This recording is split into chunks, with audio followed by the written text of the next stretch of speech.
Hello guys! Sa video ito ay matutunghayan niyo kung paano ginagawa ang gochujang na tinatawag sa Korea or ang chili powder. Ayan siya. Kakapitas lang namin yan. Tapos, binilad konti sa labas ng bahay. Tapos, pipiliin yung mga may sira, yung mga hindi kaaya-ayang isali, tinatanggal. Ganyan siya, kapula. Ang lalaki niyan.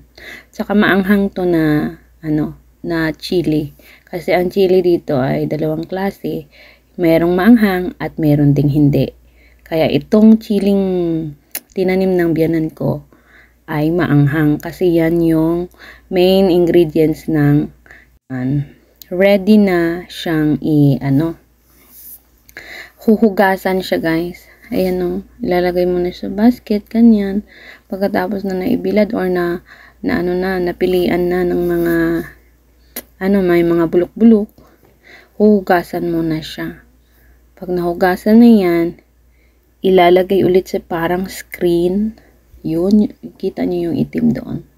Ayan, ilalagay ulit dyan para makatulo yung tubig niya. Ganyan. Nakakatuwa naman to. Ayun. Diba?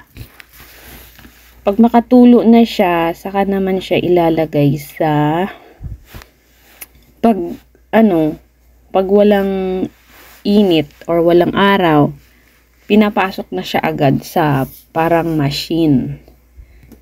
Konti na lang maya-maya, makikita nyo na yung machine. Ayan yung machine.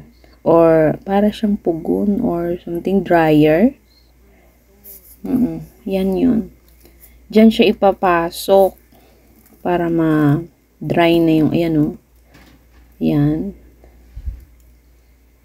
Papasok dyan. Tapos pindutin mo yung sa taas kung ilang yung heat niya. Para siyang air dryer. Yan yung lagayan. Nasa kasi yan nakalagay guys. Nasa stock room. Kaya magulo dyan. Ayan guys. Yan o. Tinan nyo yan dyan o. Sa may 54. Kung ilang, dyan mo siya ilagay mo kung ilang oras. Gano ka tawag dyan? Basta yun na yun. Doon nilalagay. Ayan na, nailagay na. Yan. Ganon. Kung gaano siya kainit ang hangin. Kasi dryer yan dyan. Diba? Nakita nyo na? Ganon siya guys. Tapos, habang, ayan, nagbibideo-video ako dyan. Nakita nyo na yung machine. Diyan siya pinapasok. Pag marami, puno yan. Pero pag konti lang din ipapasok dyan. Pag hindi kaya ng araw. Ayan na. Nung nailabas na siya, ayan na. Nilagay ulit sa labas. Pinainit. Alam nyo guys, kung ilang araw din yan, matagal din yan siya. Magiging okay. That time, tinanggalan na siya ng niya, pungango ang tawag niyan sa Ilonggo. Para ready na siya igiling. Pag ipagiling yan, pwede na yan siya igiling kasi dried na siya. Yan. Kini-clear out lang yan yung mga meron pang nililinis talaga nila yan guys. Para kasi hinahalo yan sa pagkain. Ayan. Diba? Kita nyo? Ganyan siya. Nawawalan ako ng storya guys. Mag-storytelling na lang tayo. Ang haba ng video. Kung ako lang putol-putulin ko to guys Charot. Ayan na. Kasi nailigpit na, nilagay na sa lagayan. Yan siya guys. Ganyan yung kulay niya.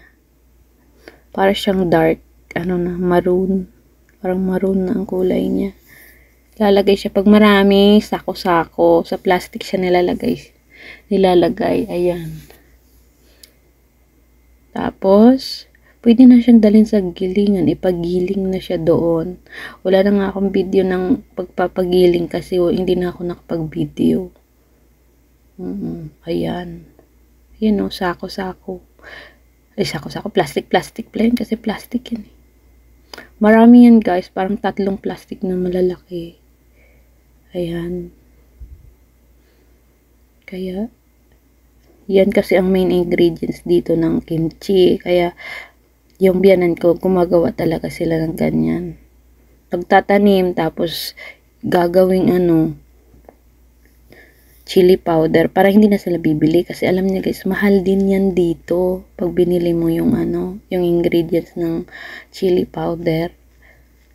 It cost, mga 2,000, 4,000 mahigit din yung 10 kilos, mga ganyan. Ayan na siya. Tapos na nagiling, ganyan ang itsura niya. Ganyan. Nanigas na yan guys kasi natagalan ako pag video niyan. Naubusan ng oras. Ayan. Yan na yun siya.